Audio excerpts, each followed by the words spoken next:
Hello, I'm Susan Nash. Welcome to Energy Minerals Division, New Energy Economy 2025. If you are new to AAPG, the Energy Minerals Division is one of our 4 divisions, and it's really exciting that we have this dynamic group today. And I will just go ahead and go over quickly the schedule, and then I'll turn it over to our presenters. So our first presenter will be David Beckett. We'll have Mike Bingle-Davis, Lindsay Ross, Lyle Triton, Matt Klukas, and Edith Newton-Wilson. And I'd like to mention also that we have among our panelists, one in Canada, one in Australia, and I think the other 3, I'm not sure, are in the United States, but I could be wrong. So at any rate, really happy to have this panel discussion and dynamic discussion afterwards. So welcome. I'll turn the platform over to David.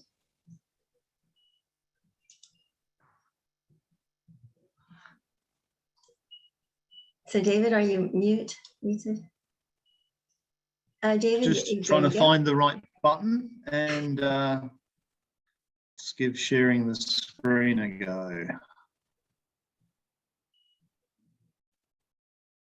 Okay.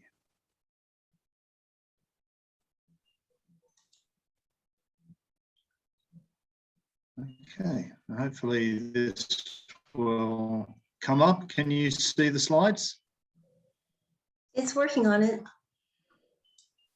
There we go. It's working. Okay, that's good. Yes. Yeah, I'm not using my normal computer, but and it's telling me my internet connection is unstable, which is always a good start. Okay, I'm just going to talk a little bit about the energy transformation and what companies can do to address that, and some of the geostrategic concerns around critical minerals. The energy transformation is often depicted in binary terms, and there's an expectation out there that it's something that you can just flick a switch and go from one energy type to another, but obviously it isn't that simple. You're getting a lot of voices contributing to debate, and the loudest ones aren't necessarily the right ones. That's very helpful when you skip forward. Okay, sorry, the usual technology issues. Did that without me even touching it. Okay, so as I said, loudest voices aren't necessarily the right ones.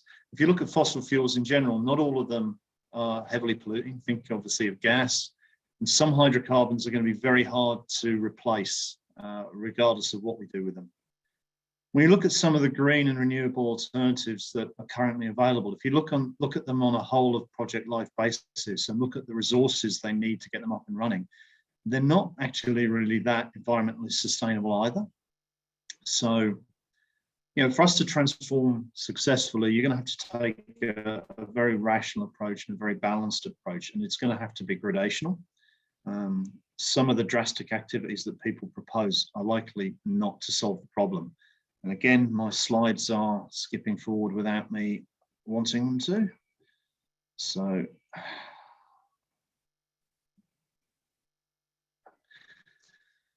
very helpful.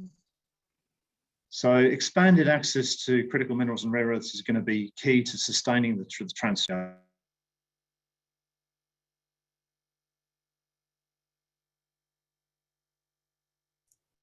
David, you muted yourself.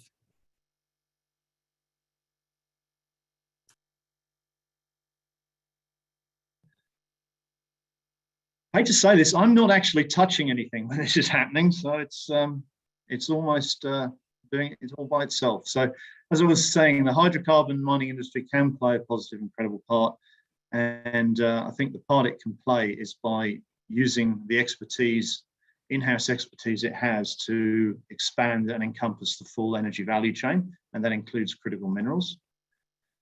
So, how can the resources company evolve? There's a competitive advantage that resources companies have, and rather than by discarding that, heading off on tangents to things like solar and wind where they don't have a competitive advantage, if they build on the one they have, using the workforce they've got, the professional technical workforce, and maybe adapt that to different areas of endeavor in resource extraction, that will enable them to contribute a lot more positively than trying to compete with major engineering companies. There's also potentially for investors to be encouraged to support a pricing premium for truly green energy, and that can help improve energy and strategic mineral security in what is becoming an increasingly insecure world. Following on from that, governments have a geostrategic interest in supporting the exploration and development of these resources. 10 years ago, the world was probably a much more stable place than it is today, and access to resources is going to become increasingly difficult in today's geostrategic environment. So there's the possibility that there's a security premium to be had in terms of critical minerals and energy minerals, and that some governments may be able to, or may be prepared to pay that premium or facilitate investment. Looking at the supply and demand of critical minerals, this is a very busy slide and a lot of things on it. I'll try and make it available later by some means, but the critical minerals demand is obviously driven by the energy transformation, and it's very likely to significantly outstrip current supply unless we do something about it. At the moment, most of the companies that are playing in this area are smaller companies. Critical minerals are very hard to be cost effective for the large companies, and much of the current world supply is overly concentrated in China. Looking at other parts of the world where we may be able to explore for critical minerals, taking Greenland as an example, the new government there is a lot less keen on mining than the old government, so there may be environmental concerns that we have to think about in the future. As I say, very busy graphs, but they show that effectively we're going to need a lot more critical minerals than we have at the moment if we're going to successfully navigate the energy transformation. And on current projections, most of those minerals are going to be found in China. Now, that in itself is a problem in that concentration in any one source is going to create a monopoly situation, and that's going to be a difficult thing to manage in the future. So in terms of supply and policy considerations, as I said, the critical minerals are essential to drive the energy transformation, and security supply is going to become paramount. Mentioned international relationships are not what they were 10 years ago, and they're showing no sign of improving. And that's only going to be exacerbated by increased demand for these resources. They're over-concentrated in restricted market locations, either in terms of where they're mined or where they're refined and stored. And there is the potential for aggressive acquisition and warehousing by some players. And that's something that needs to be considered in terms of security supply. So governments around the world obviously are looking to mitigate that and develop policies to address those shortfalls. To be effective, though, there's some good policies out there, but they're going to require greater participation from the larger industry players and from government and private sector investment funds.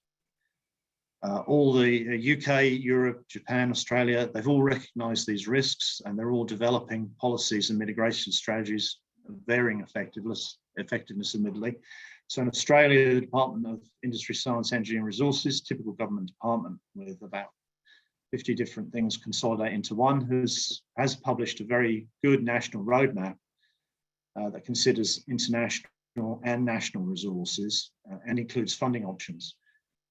More needs to be done, though, to look at how investment can be channeled effectively into these resource areas. At the moment, largely smaller companies, and in a lot of cases, they struggle to attract the investment that they need to move forward. Okay, that's pretty much the things I wanted to cover. Quickly run through them. A lot of it's throwing out ideas out there for discussion as we go. So that's me done, Susan, thanks. And I'll stop sharing. Thank you. Sorry about the technology glitches.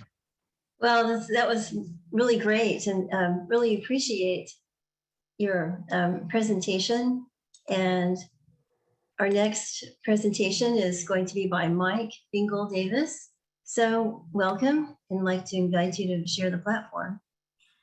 Okay, let's make sure I can do this right. I'm going to start my PowerPoint. When I did this before, I'll see. Screen share.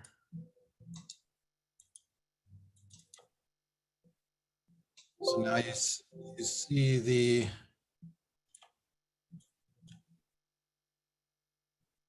talks, right? Perfect. Now you're not, are you seeing my presentation?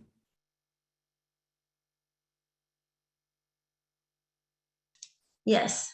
Yes, in presenter view, Mike. So I should switch sides. Ah, screw this. I'm just gonna pull it over. I think that's easiest. So you see it there, right? Yeah. Okay, I'm gonna go ahead. My name is Mike Bingle Davis. I'm gonna keep this quick. I know how fast 5 minutes can go.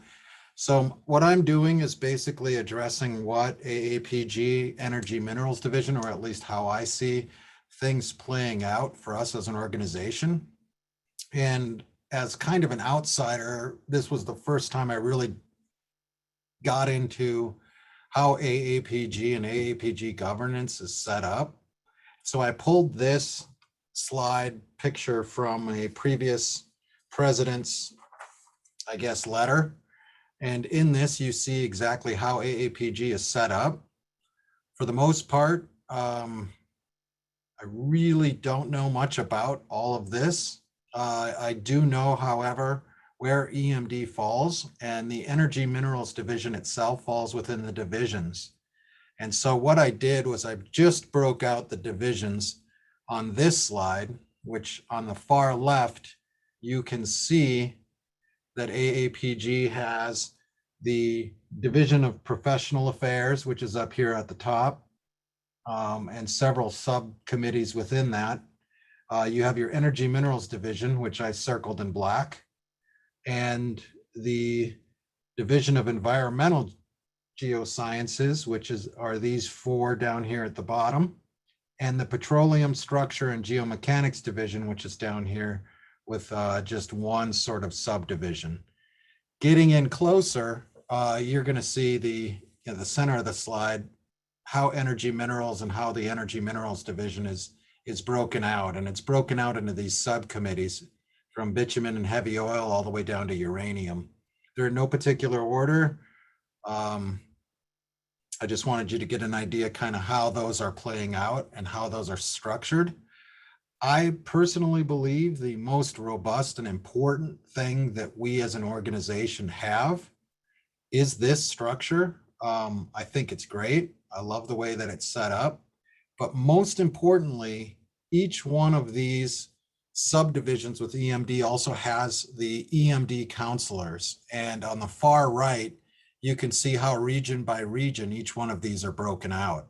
And so you kind of have, minus the eastern region of the United States, which I don't and did not see, you see a pretty diverse group of people, which I think comes into a play when you're talking about exactly what I think we can do as an organization for the future. And so I see this playing out as the EMD counselors engaged with the local affiliated societies and singling out specific groups or problems that are occurring within their specific area. Did I just lose?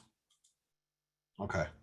And so each one of these has a counselor that's assigned to it. Each counselor should be engaged with their local affiliated societies. So for instance, Rockies has has RMAG, has the Denver Geological Society, has Wyoming Geological Association, and so on. So if you further break that down, you've got your counselors. And what I'd like to see, and we kind of have a pilot project that I'll get to just after this, so I'm going to go real quick, is each one of these regions engaged with the affiliated society, and then in that affiliated society addressing and finding a problem, or a group of geologists that are evaluating and addressing a specific project.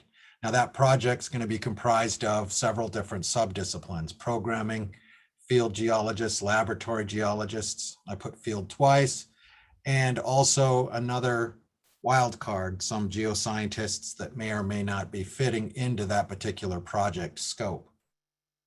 So for an example, I've been working quite closely with Randy Blood, Scott McCallum, and Ashley Dowds. Right now, they are currently involved in a study of the Upper Devonian Dunkirk Shale of New York State. You can read their mission there. So when you look, you can see how, you've got your title over here, basically their goal. You have a affiliated society or group here, Software Underground, and what they're doing, or what they're available on call basically, is to be able to address software problems or software needs of the actual working group that consists of these 3 geologists. We do have on a couple of labs that are willing to have samples submitted and analyzed. And I didn't put them down. I didn't ask if I should or not, so I didn't add it. So basically what these geologists are doing is taking a local problem. They're trying to find critical minerals, rare earth elements in fine-grained shales. They're going to produce a series of webisodes, and the first being an introduction that's coming next Wednesday. So they're going to introduce themselves, introduce the problems that they're going to evaluate.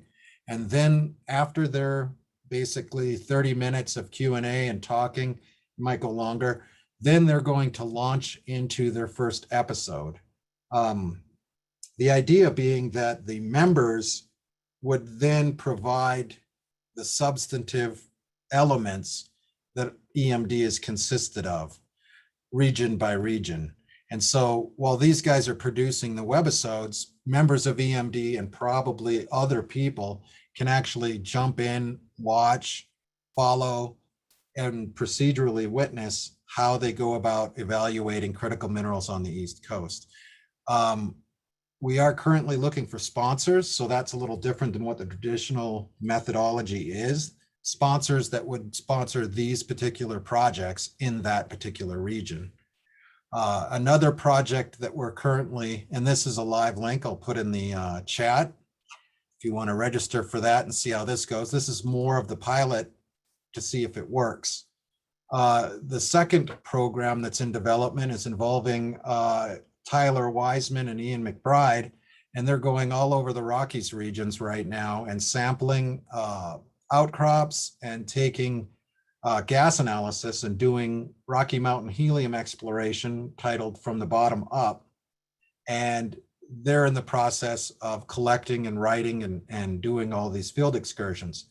The key point being is that what kind of stimulated all of this is the production quality of Randy Blood and his ability to put together a good program. So not unlike a television show, you can follow these individuals as they do their studies, as they progress with the research, and step by step, week by week or month by month, you follow them from the very beginning, getting to meet them, watching what they're doing, interacting with them, making recommendations, and following it from cradle to grave.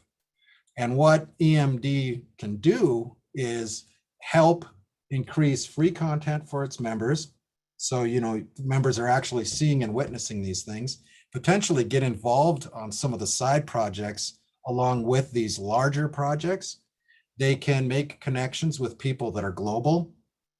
You can decide what kind of geologist you actually are. So no matter what you're doing, no matter where you are, this type of online interaction is available to you. At the same time, when you are working in these fields, you also can form relationships that might develop mentorships. And so it's important for every geologist, and a lot of them I know that are unemployed, not working, that regardless of what's happening, this is the time. There's things that are changing that you can take advantage of. You are needed. Your research is important, and you're the only one that's going to do it. So AAPG's Energy Minerals Division is very diverse. We're available. Reach out, talk about these projects. Let's see if we can't get some things set up, and we can work on getting production quality up so that you can report to the geological community as a whole Each one of us that are involved with these projects have thousands of interconnections on the internet and through LinkedIn and other social media platforms. So take advantage of that. And basically, that's all I really have to say about EMD and what I see as far as the future being. I think it's great.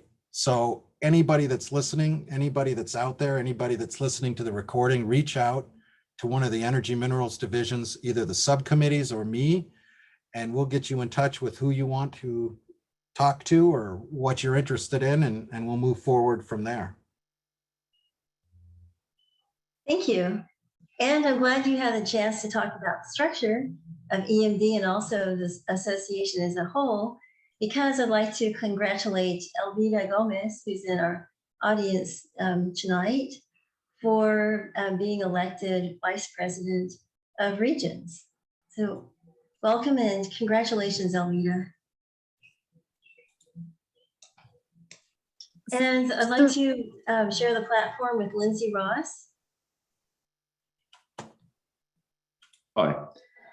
Yeah, I'm mindful of the 4 to 5 minutes. We wanted it that way because we thought that we should be able to make a few points in that and then go to Q&A. The topic is 2025 new energy economy and what do we need to do to get there for 2050 carbon neutrality or earlier in some jurisdictions. But what does it need to look like in 2025? And I think that's probably where the Q&A will go.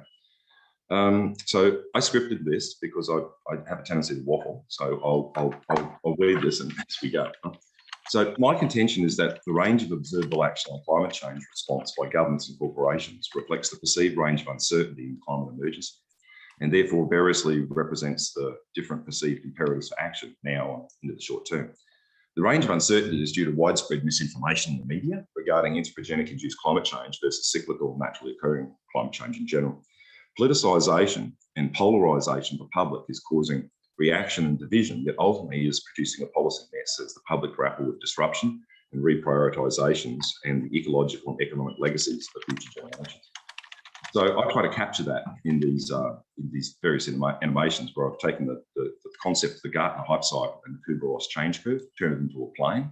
And this is basically a three-dimensional rendering of two-dimensional concepts, as I mentioned, the Kubler-Ross and the Gartner hype cycle. The grey spheres represent trajectories according to initial response to threat or opportunity, depending on how you see it, and the subsequent emotional responses on the blue plane. And then there's a bridge of experimentation at which emotional responses are dealt with in a logical discourse of the experimentation in the real world. With successful experimentation comes implementation along the orange curve to a plateau of productivity. With failure to achieve logical outcomes at the bridge of experimentation, one pathway is to a delusional state on the blue plane of oblivion or plateau of oblivion, which is probably viable for some amount of time, but ultimately not endurable, not viable. Other states have demonstrated where exists denial in terms of threat-based view or inflated expectations in terms of an opportunity-based view. Which trajectory an individual follows, or corporation for that matter, depends upon perception of an external threat or opportunity in the context of the disruption in the new energy economy. Now, this will come as a surprise to some, but not to others. But the point I'll make is that, and I'm sure I'm not alone, is that by 2025, the public must have a clear understanding of what exactly we do know and what we do not know about the relationship between CO2 and anthropogenic climate change. Only on that basis can we reliably and efficiently plan what responses are required and by what measure. I've maintained this view for a while, and I recently read Unsettled by Stephen Kerner, who was the chief scientist for Obama's energy department, and I found it a fascinating read that builds towards this sort of logic, and I'd recommend it. Unsettled. If you haven't read it, it's definitely worth a look. Okay, so my point then is what should be the corporate response, in particular the response of the oil and gas company? Well, in my view, it is the oil and gas company, in light of uncertainties and risk, that it should take a portfolio approach to the new energy economy and leverage their intrinsic competitive advantages in the geosciences and engineering. I've presented more detail on this at ACE 2020 with my colleague Dave Beckett, who's the first speaker in this panel, and in various webinars and articles and you can access them from my very modest web presence at cherryvale.com.au. Another point I have time for in this presentation, within this portfolio approach for the oil and gas company, is that there exists linear integration and disintegration pathways on the vertical and horizontal axes of this figure. But I think much more opportunity exists for growth in the non-linear space between the axes through a combination of vertical and horizontal integration of the corporation into new ventures, including critical minerals extraction, processing, power generation, manufacturing, and given the non-linear space in which the corporation will be operating, I think most likely some new products and services that we are hitherto unknown. So it's a little bit different, but it's a conversation starter. So that's me. Thank you.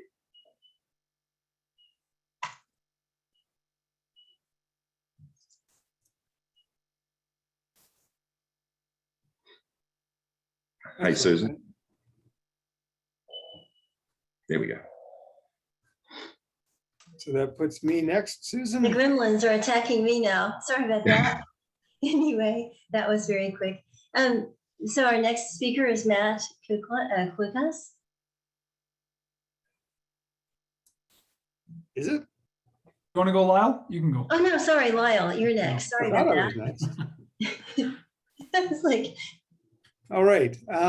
So when we put this together, Lindsay asked me to talk a little bit about the challenges that we need to overcome. And of course, that depends very much on where you are, where you live and stuff. But my slides will advance.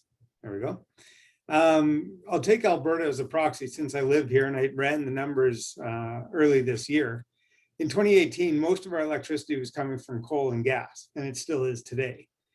But going forward, by 2040, 2050 kind of timeframe, we're looking at doing a lot of things to achieve our movement towards net zero. Moving to electric transportation is going to take more than 6 times what we have for current renewables, just with our current population within the province. Converting all of our residential, commercial, and industrial space heating to heat pumps instead of burning fossil fuels is going to take, sorry about that, about 7 times what we currently have in renewables, with wind, solar, and hydro. And moving to non-fossil power production is going to be even harder.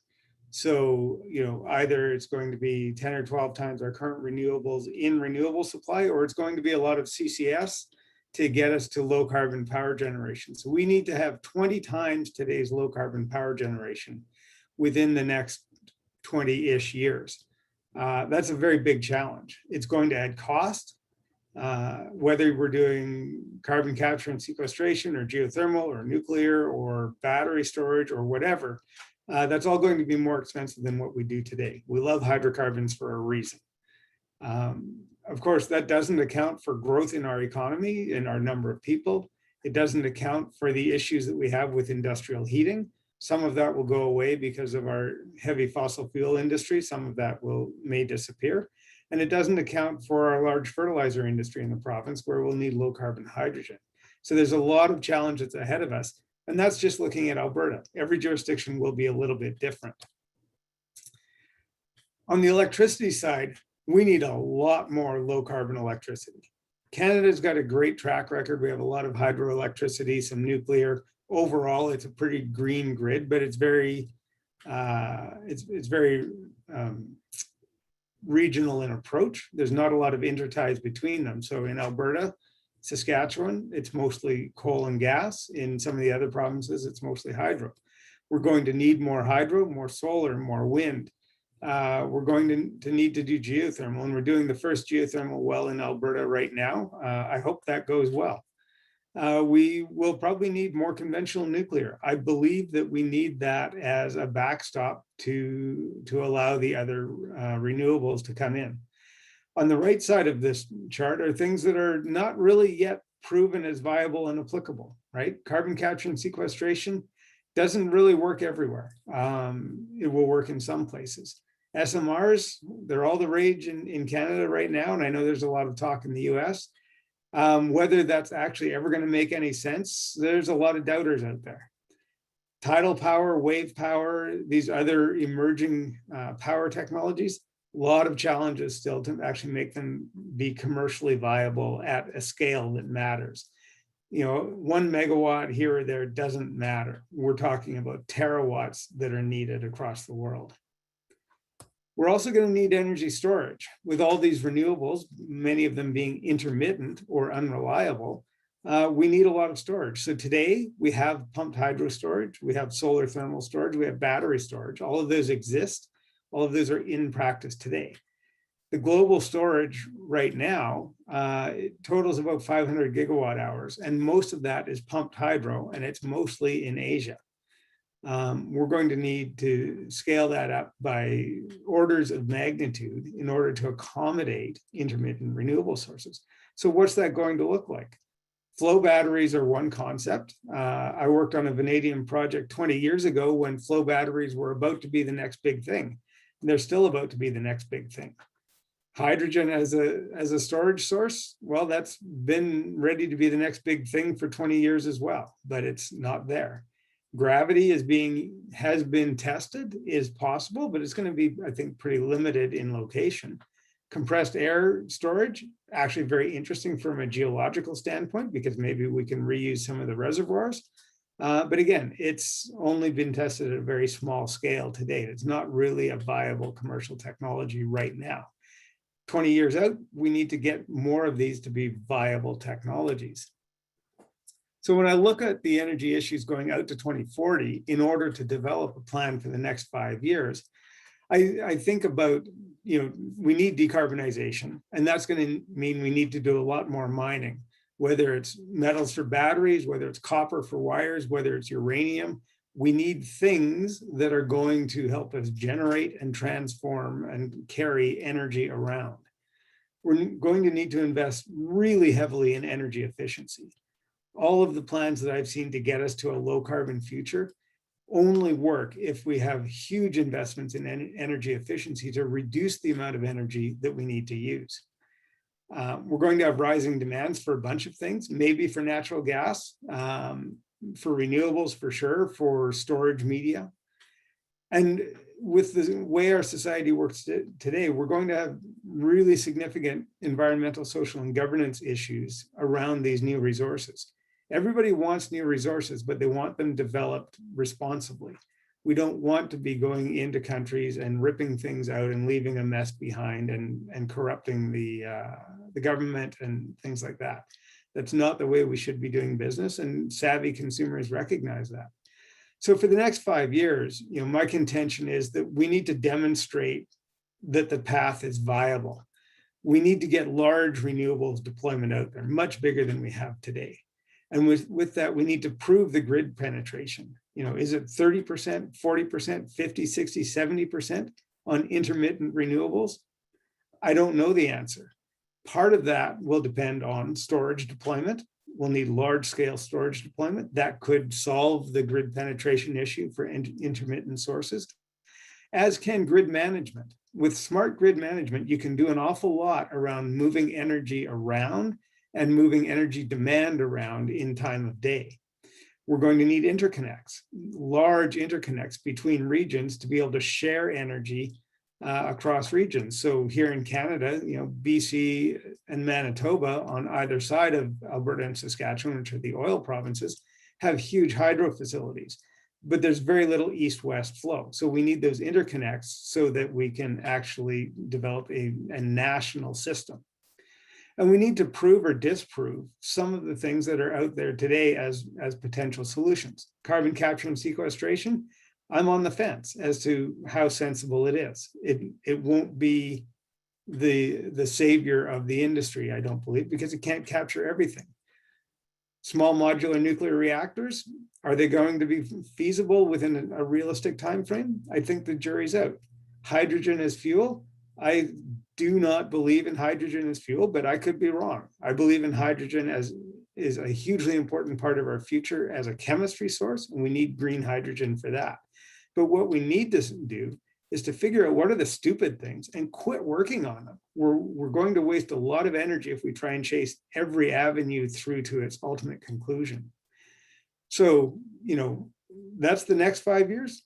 For tomorrow, I think the plan is that we all need to sit down and think about what that path to net zero looks like. The IEA released a report yesterday on net zero by 2050, and it looks a lot different than what's out there today in their sustainable development scenarios and stated policy scenarios. So this energy forecast I have on the right, put out by the Canadian Association of Petroleum Producers, forecasts oil rising for the next 20 years, gas rising, coal falling, other renewables rising. Is that actually the path that we're going to be on, or the path that we need to be on? This is the path from the net zero report that came out today. That doesn't look like rising demand for any fossil fuels. Maybe for a few years for gas, but then falling very rapidly. Whether that's doable or not, whether that's viable, practical, realistic, I can't answer those questions. We as a society have to. So I'll end it there and yield my time, as they say.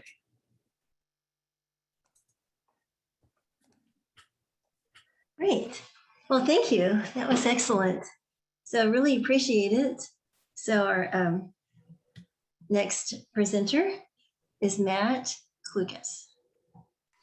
Thank you, Susan and Lyle. I almost see it fitting that you go first, given that you're sitting in Edmonton and I'm in Calgary, and the Oilers are playing a playoff game tonight, and the Flames will be golfing shortly hereafter. So thanks, Susan. Really, to understand the role of the oil and gas company in 2050 and what tangible actions we can be taken by 2025, we first really need to understand the role of hydrocarbons in the energy transition. Lyle, you touched on this already, and I want to look at it in three angles. One, looking at the energy mix, then geography and pace of disruption, and I'll pose some thoughts and questions around each. So first, let's look at the energy mix. And on the slide right now on the left, you can see 2019 versus 2040.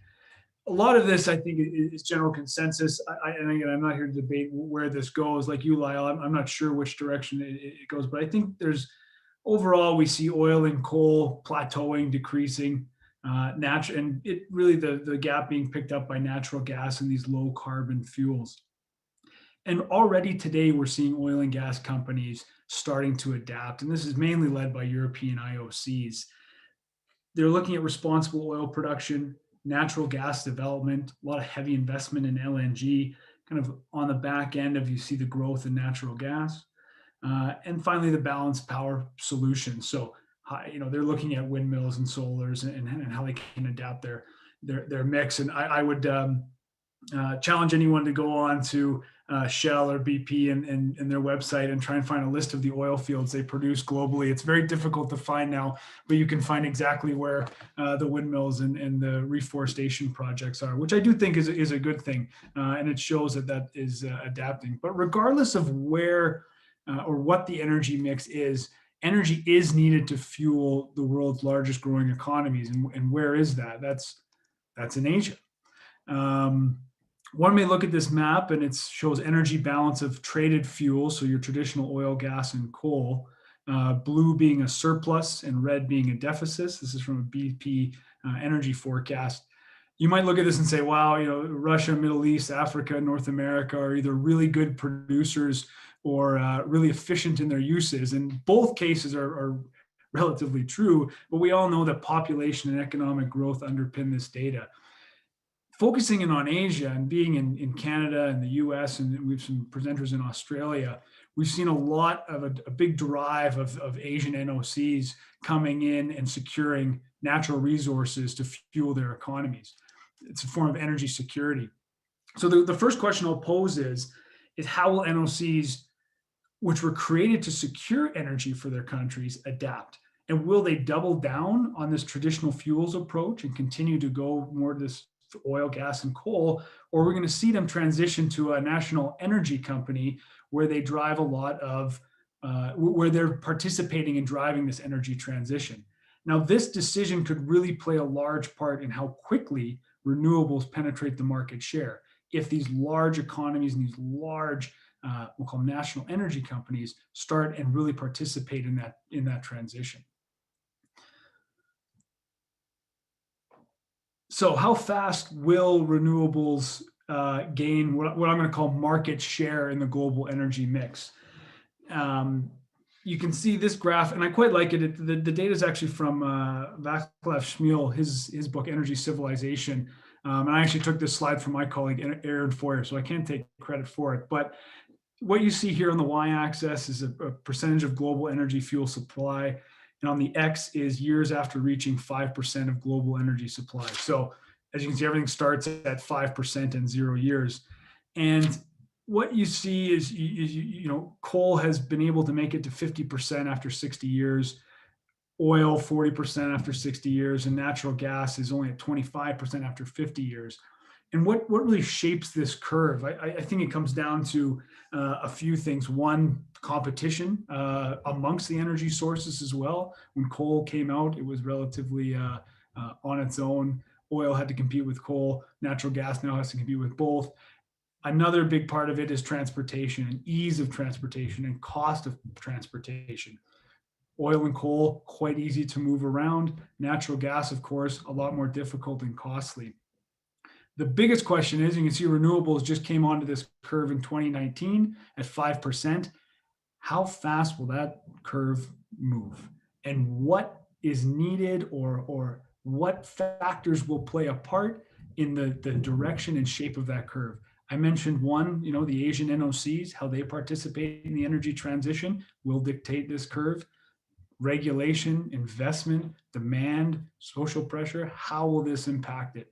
And that really fits into what an oil and gas company can do and what tangible actions they can take in the next 5 years to help be prepared for a range of outcomes in a very dynamic environment. So I've got here a list of 4 things. None of them, I hope, are much of a surprise. But if you look at an IOC or an NOC, to be successful, need to be diversified. You see a lot of that already going to natural gas. It's a no-brainer. Low-cost producers, no matter what industry you're in, really, are going to have a competitive advantage. Being collaborative with governments and regulators is key. And the last one, you know, and again, we talk about what can a CEO today do tangibly for the next 5 years to set his company up for success. It's really this forward thinking and defining a compelling future. So looking in the future, where do I want to be in 5 years? How can I adapt to these scenarios? And then working backwards. And I think, Dave, you had a really good point there about resource companies using their competitive advantage. And I think that really, really comes into play here when we're talking about defining that compelling future. First, being able to identify what your competitive advantages are and how they can adapt to the very dynamic energy mix and the changing environment that most companies find themselves in. So with that, Susan, I'll hand it back to you. Look forward to talking to everyone in the Q&A session. And I believe we have Edith next to wrap things up. Yes, that's great. And welcome, Edith. I'd like to invite you to share the platform. Great. Thank you so much, Susan. Can you hear me well enough? Perfect. Excellent. There's a Tulsa rainstorm going on outside my window, so you'll have to forgive me if the thunder gets a little bit loud. I have the distinct privilege and pleasure of having the final word, and I'm really excited about that. What a great group of panelists and diverse opinions we have heard from the gentleman ahead of me. But at this point, I want to take a little bit of a different tact. There are many data sets out there, many prognostications, many points of view. I'd prefer for the last few minutes we have together to sort of create a thought experiment, to look from 60,000 feet at the problem and sort of see the gross overall picture instead of the details. So let's look at the forest instead of the trees for a minute. And the way I see things unfolding, the fundamental change that is happening in the energy world right now at this moment is that we are moving from one energy storage mechanism to another. And they are very, very different energy storage mechanisms.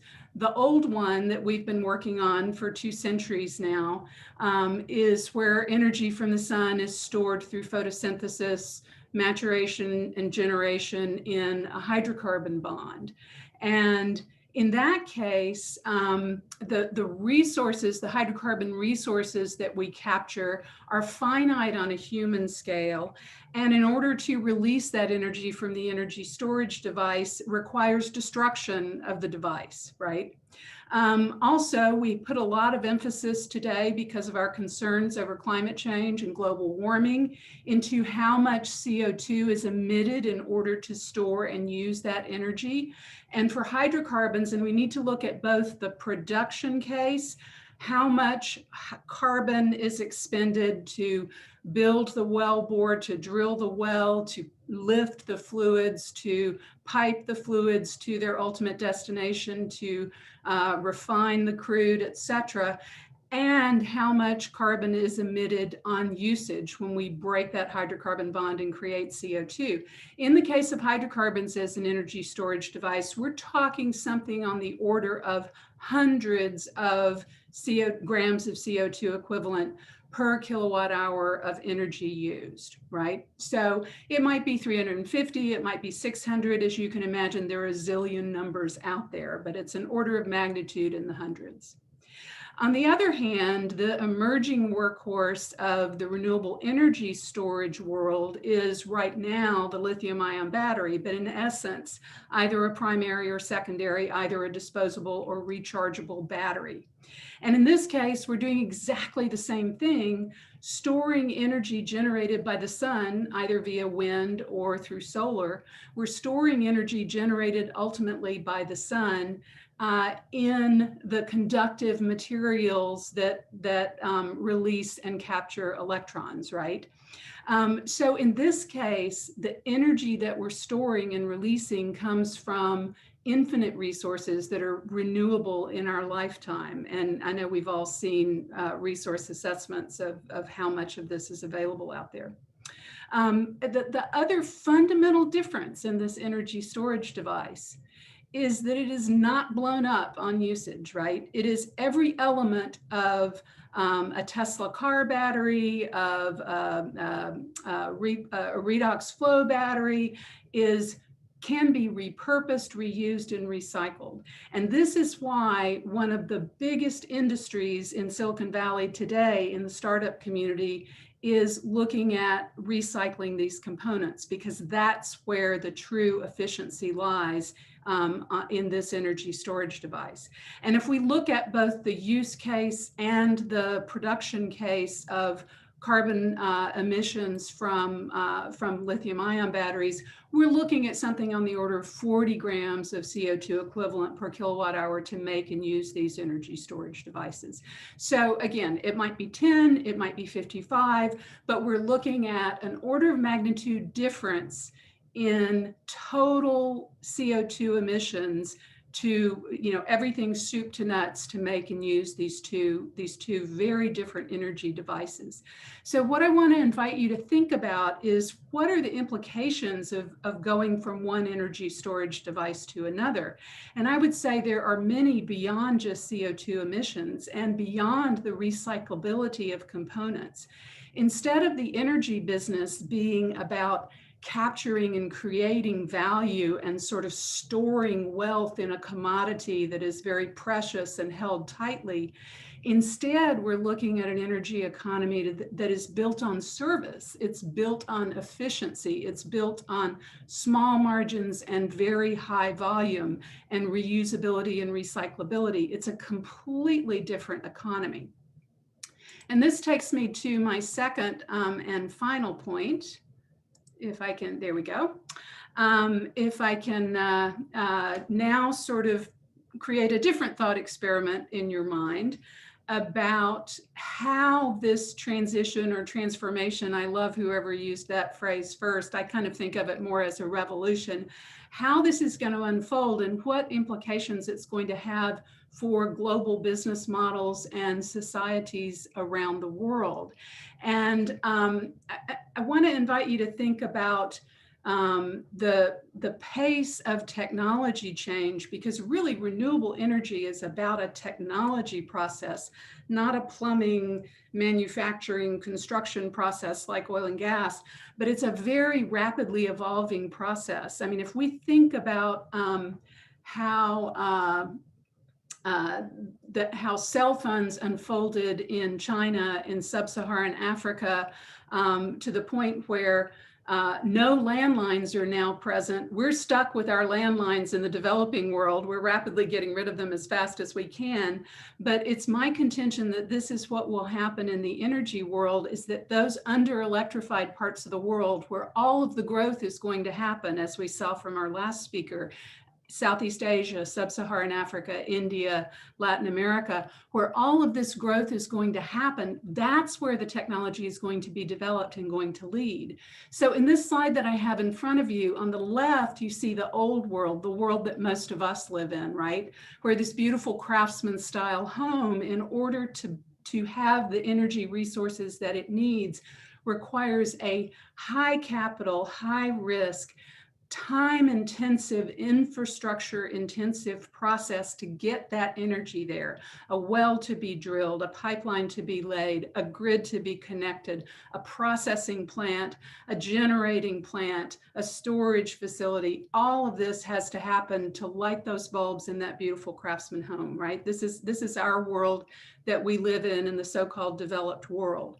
What's happening as renewable resources and distributed energy resources bring energy capability and energy equity to the unelectrified and under-electrified parts of the world, is that the business model of these energy resources is such that one can go to a hardware store, buy a panel, a pair of crimpers, a small battery, and where electricity was not present, it can now exist. So this is a business model of low investment, rapid deployment, small scale repeatability. It's very easy, and it's lightning fast in how it can penetrate a society.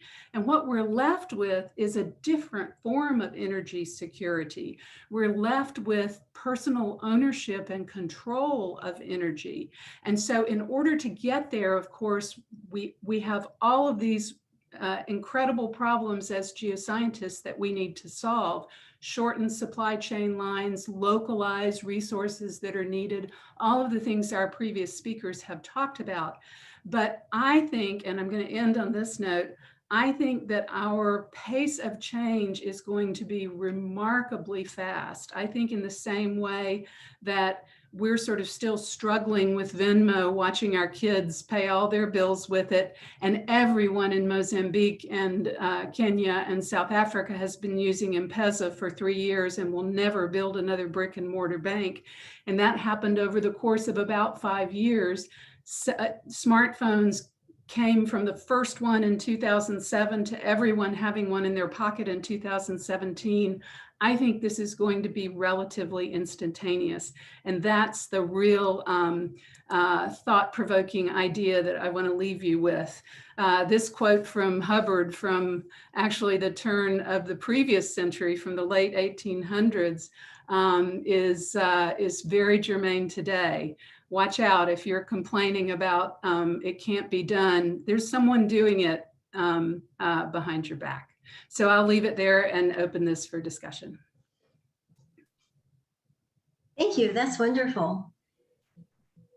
So would anyone like to facilitate or the discussion? I guess I can. So I don't see any questions in the chat. I do see a few really useful. Oh, here's a question.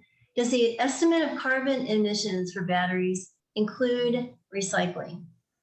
If not, do you know what that might look like? And the answer is, are you talking about my estimate? No, it does not include recycling. And I don't know what that might look like. I haven't done the calculations. But one of the things that I find really interesting is some of the Wall Street investors that I spoke with early on in the battery revolution, and when I say early on, I mean like 2 or 3 years ago, were concerned about this idea that there was going to be this huge rise in demand for lithium, and lithium prices were going to go up, and cobalt, et cetera, et cetera. And they were saying, yeah, you know, our projections show that may happen for a few years until all the batteries are built, but recycling is going to come in and just blunt that market. So I don't know the numbers, but that's the impact that those who are doing those kinds of calculations are thinking about. It's quite interesting. Anybody want to unmute and comment? Also with It might not be that easy to recycle at all. There's just some startups in Nevada and elsewhere. They're trying to get a piece of the business co-locating with the Gigafactory. There are massive technological changes. They're not going to be able to recycle everything. And the demand is growing for materials is astronomical. And they're changing chemistries and so on. I mean, it's a very complex subject, and it's evolved a lot just in the last 2 years. Yeah, and to me, those hi Jeremy, good to see you. To me, those are the fun problems to solve, right? We have a battery recycler, believe it or not, right here in Oklahoma, who handles most of the current US EV battery recycling. And the first thing they do is repurpose, right? They take all the car batteries, pull them apart, refurbish them, and send them out as second life car batteries. And then they take those and stick them into storage towers for solar and wind. And then they take those, and that's when you get to the, you know, how do I strip them even further to other elements? But yeah, those are some really interesting problems to solve, and it's going to take crystallographers, mineralogists, metallurgists, materials scientists, you know, anybody who loved their microscope and those single grain oil mounts. This is the world for you. Nanotechnology, there are some fun problems to solve. great point. So Clinton Tippett has a rather polemical question. Do you think that major petroleum companies should allow themselves to be strong-armed into investing in renewables, even if projects seem to be unprofitable and past efforts were abandoned?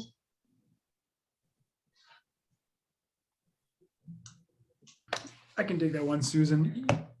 And good question, Clinton. And really this, I think for many of the majors and having worked for European IOC, I did see this transition unfold in real time. It was, you know, ultimately at this stage, it continues to be about finding and driving the efficiencies in those processes and making them profitable, and how they can, as Dave said, leverage their skill sets to drive those. You know, there is a lot of pressure from the investment arms, and I think in many cases it's, you know, I look at a lot of debt financing and listening to many of the banks that have traditionally provided that, they very rarely touch financing for big oil developments anymore, and they're driving more towards natural gas, carbon capture, and of course renewables. So it does become, at one point, it does become a stage of making sure that you have the capital, how you secure the capital to do your projects to drive your shareholder returns. Wonderful response. That makes a lot of sense. Okay, so Alejandro de la Rosa says, where do you see blockchain contributing into accelerating to a low carbon future? Can I take that one on, Susan? Yeah. So blockchain is a real and growing thing in the metals space today. It's started a couple of years ago, and it's getting traction because people are very concerned about ethical and responsible sourcing of their materials. And I think the real role for blockchain is going to be in tracking what we do, what's in the stuff you buy. And because customers want to know, and you want to know if, say, the nickel in your EV battery comes from exploited workers somewhere. So blockchain, I don't think it's going to accelerate the low carbon future, but I see it making the low carbon future a much more responsible future than it would be otherwise, because tracking that stuff is incredibly difficult, and blockchain is the only viable technology I've seen for actually making it real. Oh, thank you. Mike might address that as well, Mike Bingle Davis, because you've looked at blockchain as a money saving. Yeah, I mean, it's just put simply, and Lyle's right. I mean, as far as gaining traction, it's just a chain of custody issue, right? And so rather than finding out that there's a leak in your pipeline, you just sort of put in algorithms that dictate and monitor how much you should have at the beginning and make sure that matches at the end. And if it doesn't, then there's something going on. And, you know, that's something that can be used in all industries, really, in oil and gas, especially, because if there's something that happens to be a gap, or if for some reason you're not operating at the highest efficiency, even if you're talking about solar, wind, any of that stuff, it's just chain of custody, making sure one thing equals the other where it should, and if it doesn't, finding out where something needs to be replaced. So good bookkeeping, near perfect bookkeeping. That's a good point. Plus the provenance, like we were talking about, making sure that you know where that comes from. And I think this Project Canary is doing responsibly sourced gas. Mm-hmm. So they're using that in conjunction with the things that you're talking about. Mike, that was good. I mean, I was going to say something, sorry, Susan, I was going to say that, you know, when we talk about chain of custody and we talk about sustainability, Dave touched on this at the beginning with geostrategic implications. The chain of custody for an awful lot of materials for the new energy economy are coming through China. And so, you know, I'm interested in what people think about that with respect to processing and supply chain security. Oh, yeah. Hani El-Shahawi has written oh, okay, I'm sorry, I didn't mean to interrupt, David. Go ahead. No, you're okay. Keep it. Well, Hani has written a long comment and question. It's a little bit long to read, so I'll ask him to open his mic. Yeah, I'll summarize. I think in general, when we think about energy transition or energy transformation, the more we think in terms of systems, because the energy system is just that, a system, not just a subsystems, the better, because it's a little bit like squeezing a balloon. You could perturb it in one place, but it will affect others. So, you know, I really enjoyed the talks earlier about, for example, the minerals and the battery component of it. But you really have to think also how that links with everything else. Because, for instance, electrons, no matter what you do, really, just the nature of electrons, unlike molecular bonds, is that they're very dispersed. They don't, you know, you cannot contain it. You pretty much have to put energy in to keep it in one place. And that's true of not just the batteries, but the wires, for instance, you know. And so if you think about it that way, you say, okay, well, you know, I'm going to have, you know, more EVs, for example, electric vehicles. I'll just give you one example. So if you do that, you need more charge points. And if you need more charge points, you can't actually, with the current grid infrastructure, particularly if you're more reliant on renewables, you know, be charging all cars all at the same time, because you collapse the grid, and also it will take too long. And so you have to figure out, how do I do fast charging? But if you do fast charging, you need high power supplies to each station. And in order to do that, how are you going to do that? You would have to either replace the existing grid infrastructure or provide local storage. And if you provide the local storage, you know, that's just that much more, you know, need for more and more batteries. In addition to that, there are just certain things that you can't solve with electricity, period. So energy transition doesn't equal electrification. It's a big part of it, but it's not equal to it. So there will be a role for other carriers, the most notable of which, of course, is hydrogen. I think we've talked about hydrogen earlier, and of course, hydrocarbons still. But hydrogen is emerging. I mean, this is not the first time for hydrogen. It's not the first rodeo, right? You know, the 80s were meant to be, you know, the hydrogen generation, and here we are again. But hydrogen arguably has a very interesting role to play because it's a bridge carrier between hydrocarbons, and if you want to reduce the CO2 footprint, then you might go to hydrogen as a very useful energy carrier, not a storage but energy carrier, and especially in places where you just cannot, you need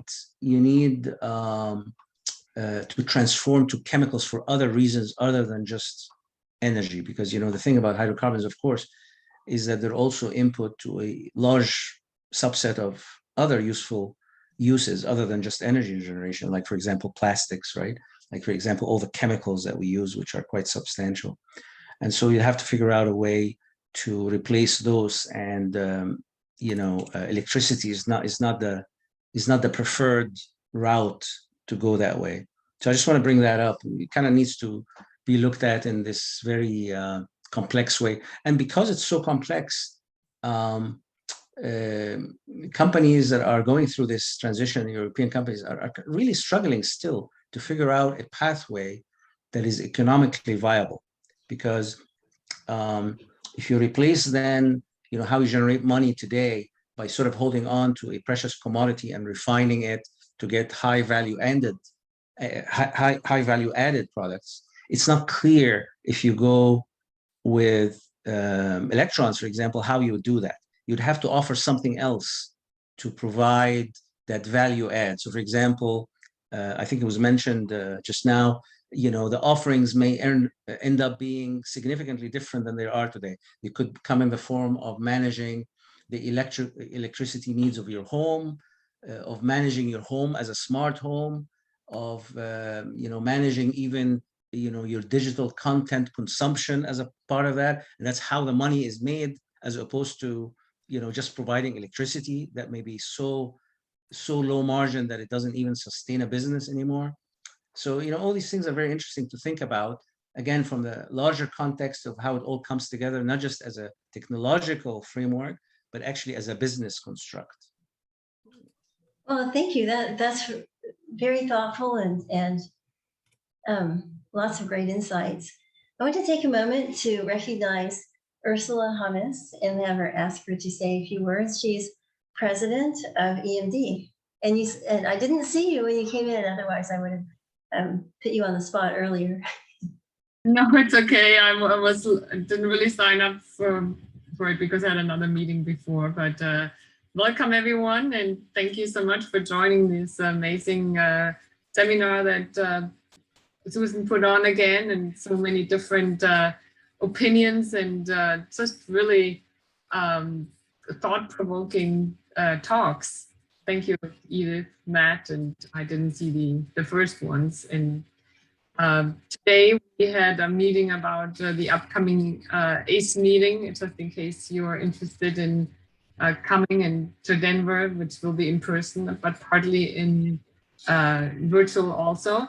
And we have our sessions just the way they are. And we actually have some additional spots for panels and discussions and talks and posters. So email me if you're interested in contributing some more if you haven't already. And Great. Well, thank you. Yeah, thank you. And just wanted to point out that you will be getting an email from me with a link to the recording, so everybody will have a chance to rewatch the presentation or listen to it. And I want to say also that I didn't do any of the organizing. This was done completely by EMD and the team, David Beckett, Mike Bingle-Davis, Lindsay Ross, Lyle Tritton, Matt Klukas, and Edith Newton-Wilson. So it's great. So I'd like to thank everybody. We're focusing a little bit on these issues in the energy economics and technology area, and hope to hear from we got several requests out to the auto industry, because that's happening now. And we're really looking now at what's happening in the short run. We know that's going like crazy.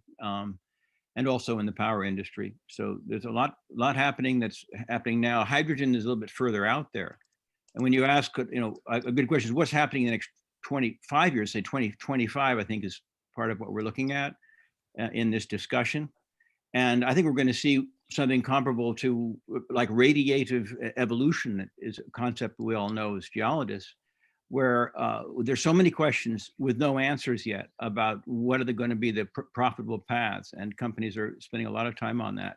They don't know what blend of hydrogen might be acceptable within what type of pipeline to what type of valves and, you know, other facilities, I mean, and end use devices. That's a big question. And it's going to take a lot of time to solve all those things. And that's just one tiny question among many. So I just think we're going to see so much change as companies explore their roles. We heard from BP today talk about cutting back their production of oil and gas by 40% in, I think, 2040 or something, right? Maybe 2030 or something. And so they're planning to really do something else. And a big hurdle is making money while you walk. So GM's got to make money with this new cars to be able to make to keep on evolving itself. And ditto with every other of these oil companies, and every step they take, they have to make money so they can survive to evolve. And so that's going to be a huge pressure, taking gradual steps that are profitable enough. And it's going to be a fascinating thing to watch that radiation of strategy. Okay, so I have a question. This is a little bit off the wall, but okay, so how many of you are familiar with the explosions and craters in Siberia due to melting of the permafrost and the methane hydrates? So, I mean, what concerns me is that methane hydrates and methane is entering the atmosphere at such a rapid rate in the permafrost that it's contributing to greenhouse gases in a way that's, you know, eclipses what, you know, other sources of fugitive methane. Is there any way to capture the energy or capture the methane that's coming from the melting permafrost? I mean, and it seems kind of impossible, but I just wonder if anyone has any thoughts on that.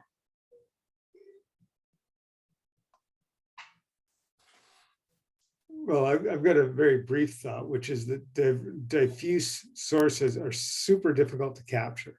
And that's the problem. And it's the reason why you can do carbon capture and sequestration at an oil refinery or a gas-fired power plant, but you can't do it on the tailpipe of your car. It's a diffuse source. And so solving the energy issues and the greenhouse gas issues has to deal with concentrated sources. And those diffuse ones, we have to try and get rid of them, things like coal bed methane. How you deal with melting permafrost? I got nothing there. I'm a chemical engineer, not a geologist. Yeah, just to piggyback on what Lyle just said, you know, when I was at Shell, we looked at direct air capture, and I see, you know, there's several companies looking at it now, some putting some substantial investment. The problem is just, you know, it's the laws of thermodynamics. There's not much you can do about that. Capturing something from a very diffuse source, like from the air, it's inherently a much less efficient and costly process versus capturing it from a chimney, you know, from the output of a refinery. There's nothing you can do about that because it's just the nature of, you know, if you want to capture salt from a salt lake, it's going to be inherently more efficient than capturing it from the ocean. It's just, that's just the way it is. And so I'm not sure that direct air capture should be, at least for now, the most obvious, the obvious route, you know, for CCS. Well, that's methane you're talking about. You're talking about methane, not CO2. DAC aims at CO2. So we don't really have a solution for capture of methane out of the atmosphere. Oh, yeah. Okay. Methane is. Yeah, I can't think of anything except, I mean, like the things I think of, I mean, obviously it is, you're right, diffuse. It's pretty much like Four Corners area where they have a lot of leakage from coal bed methane. But there, at least you know where the source is, and the source tends to be more concentrated rather than melting permafrost, which is like everything. So it's very, very puzzling. I mean, it's like really challenging. The only thing I could think of is a soil vapor extraction system. And that wouldn't be, you know, you'd have a question and the engineers would have to figure out how extensive the grid would have to be in order to do that. You could also potentially determine where and why these concentrations are at certain locations and mitigate it somewhat that way. But when you're talking about an entire biome basically collapsing, Yeah. good luck. What Yeah, could, but could any of our chemists think of ways, Yeah. reactions that take up methane? Yeah, Well, I was thinking about like microbial action would be a yeah, exactly. It's the same thought process that triggered just now. Yeah. Yeah, because you could be do as you like with that. Lyle, I'm thinking of your tailings spread out all over capturing carbon. If there were a mineralogical reaction, sorry, it's late at night, that we could engender that would take up diffuse methane, that would help. Yeah, I mean, it would be microbes, right? Because microbes that would feed on the methane, which what happens in I guess that's a biological solution. I'm wondering if there's also a chemical solution as well. Burning it. I'm kidding. Yeah, well, the easiest way would be to burn it. You convert it to CO2, which is less damaging, and then you take the CO2 and do something else with it. That could be another way. I'm not advocating that. It's just, you know. No, actually, it would work because the methane is far more, you know, from a volume to volume or even mass to mass perspective, is far more damaging, presumably, right? To the. That sounds a little like light Russia on fire, though. So maybe that's. And then there must be something then to do with, you know, there's a lot of methane, you know, at least presumably in the methane hydrates, you know, below the the ocean floors, right? So maybe that too can, you know, a bunch of that will get released, let's say, with some amount of warming. You know, again, presumably, if so, I'm not sure what to do about that. Again, apart from some kind of biological solution, perhaps, or maybe the biological solution will happen, you know, well, naturally anyway. Yeah, the nice thing about the deep ocean hydrates is water is at its densest at about 4 degrees centigrade. So to change the temperature of the deep ocean and destabilize hydrates, like that's not a future that we're going to be alive in. So not fussed about that one. Whereas land is much easier to warm up. Yeah. Yeah, the methane hydrate is usually like just drilling hazards, as you all know. Yeah. Honey. But isn't one of the concerns, I mean, I'm not a big follower of that, but one of the concerns actually is that the oceans are warming up in some ways, apparently. That's at least part of the rationale for, you know, why fish colonies are decreasing and algae is disappearing and all that stuff. Yeah, but it's more of a surface phenomenon. There's not a lot of fish down 1 kilometer in the ocean. Yeah. Right. You can warm the surface layer and it won't touch the deep oceans because the cold water stays down. There's octopus, actually. We've filmed some octopus using ROV devices at about 4 kilometers. So there is. Were they They're really blind. strange looking? Yeah, what were they strange looking? Yeah, they're blind. Obviously, they don't need the eyes. And now we're headed into deep ocean mining of nodules potentially within a few years. So we'll see what impact that has. That's true. I wanted to ask about that actually. What did this group think about that? Because that's something that is contentious a little bit, but it's, you know, potentially a good source for minerals, rare earth minerals. So being a metals guy and coming out of the, you know, both the processing and the environmental and sustainability end of things, I think it's going to be very hard to get social license for. And I think that it's highly dangerous in that we can't easily monitor the impacts like you can on land. The impacts might be much less than on land, though. Deep ocean is not a very hospitable environment. It's a very low energy environment, so there doesn't tend to be a lot there. And it might, in fact, be a very low impact thing, but you will never convince some people of that. And so the social license will be extremely difficult to get and maintain, even if it is ostensibly, from a scientific point of view, the right thing to do. 10 or 12 years ago, there was deep sea mining of manganese and other strategic metal nodules around Papua New Guinea. And because of the crash in the metals market in 2012, that project in particular stopped, but now they're picking it up again. And in fact, there's a new company in the UK that's looking off the northern coast of Cornwall for ocean metallic resources. So I think it's just a matter of time, not when, but of course there are huge social, environmental hurdles to prove that they can do it responsibly and not ruin the environment. Yeah, But it's happening. and there's two different scenarios. The one is national waters, like Papua New Guinea. Norway is looking at this, the UK. The other is international waters, which is the deep ocean stuff in the Clarion-Clipperton zone in the Pacific, which people are looking at, but there's no regulatory framework yet. The ISA, International Seabed Authority, is looking at that and trying to develop the science and the regulatory framework, but they're not there yet, maybe in a few years. What about comet mining? Well, NASA has actually looked into that in a quite serious way. They have a publication on the economics of near-Earth objects, and this was done in 2014, 2015. So it's a whole report on the prospectivity in that. And of course, you'll find highly motivated mega millionaires like Elon Musk and others who are quite interested in developing those models of resource occurrence, the asteroids and mining on other planets. So that's going to happen. So I would also just offer to this conversation that while mining is certainly one issue for resource development, the real bottleneck right now is in the creation of advanced materials from raw mine product. There are certainly additional resources that we could exploit in terms of secondary production and underdeveloped, discovered accumulations. And the USGS has a tremendous database of all of that worldwide.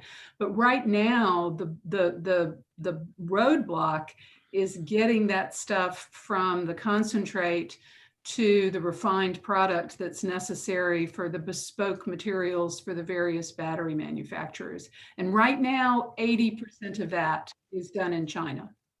But it's a good point, Edith, and it might be useful to talk about that. I know that Lyle has mentioned it too, about the processing issue. Right. And that is, you know, that's a problem that we could solve by throwing capital and R&D and development and startup funds at it. I mean, that is a solvable problem. Yeah, absolutely. There are, you know, a number of nickel, cobalt, copper, zinc facilities in North America today, and we could have more. We just have to want it and want to invest in it. One thing that I will say, though, you know, Jeremy, you brought up earlier that, you know, the oil companies need to remain profitable while they're doing these things.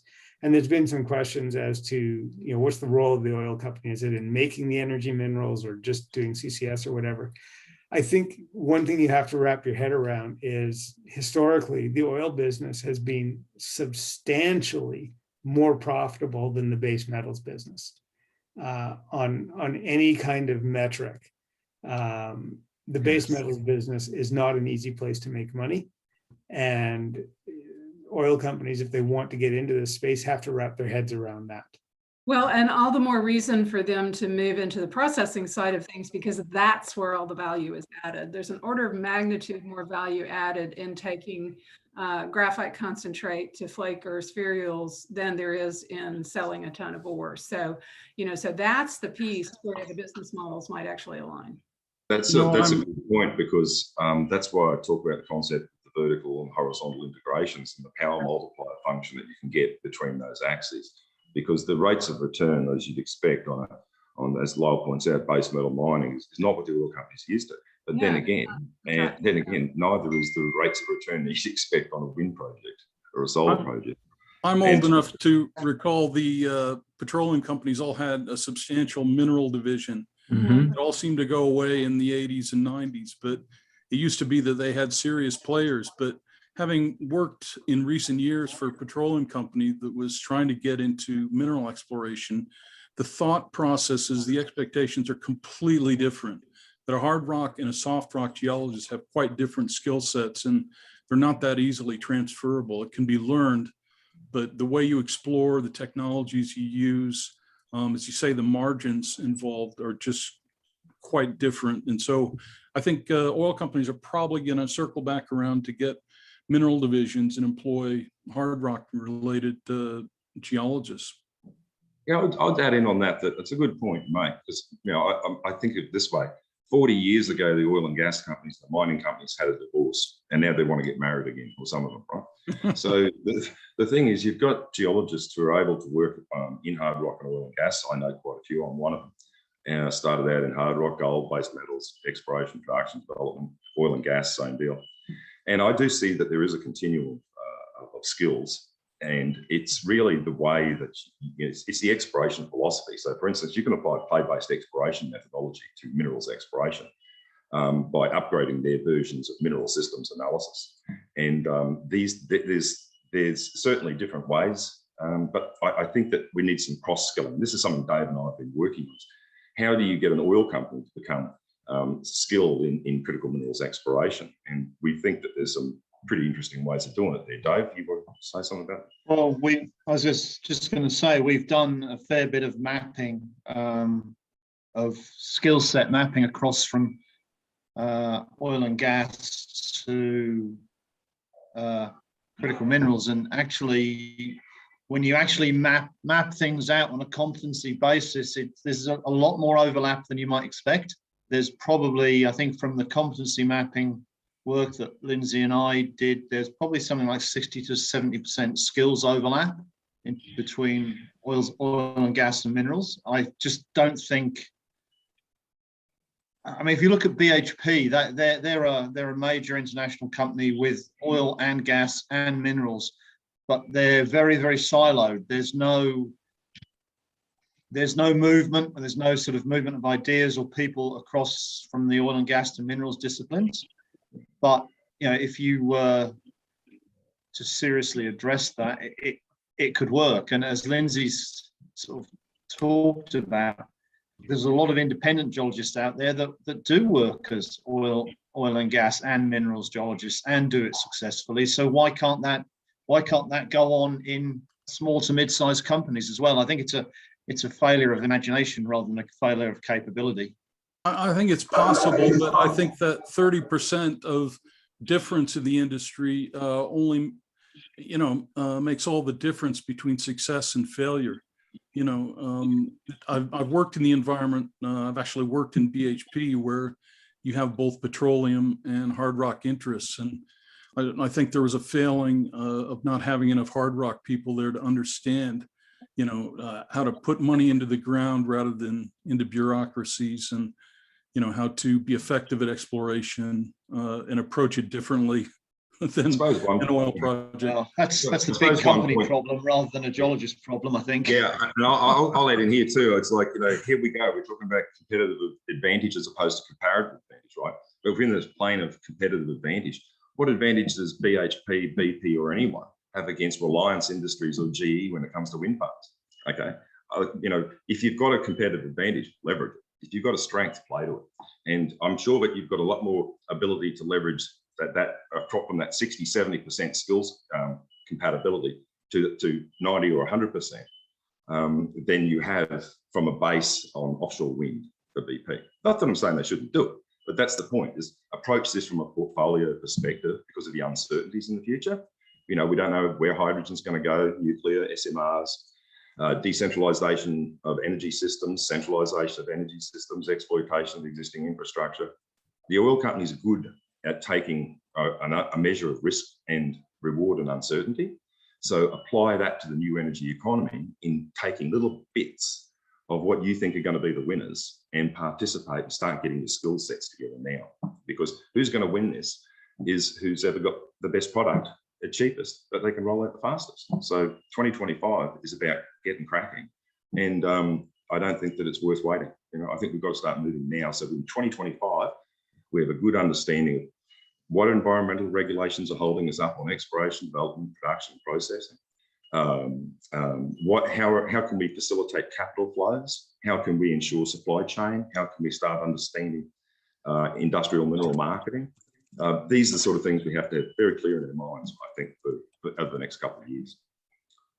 That's my Lindsay, that's amazing. And you know what? Perfect, because we are out of time. And you know, I was going to ask you to say final words because you're the one who contacted me in the first place and really championed the idea of having this. And it would be so great to have do this more often.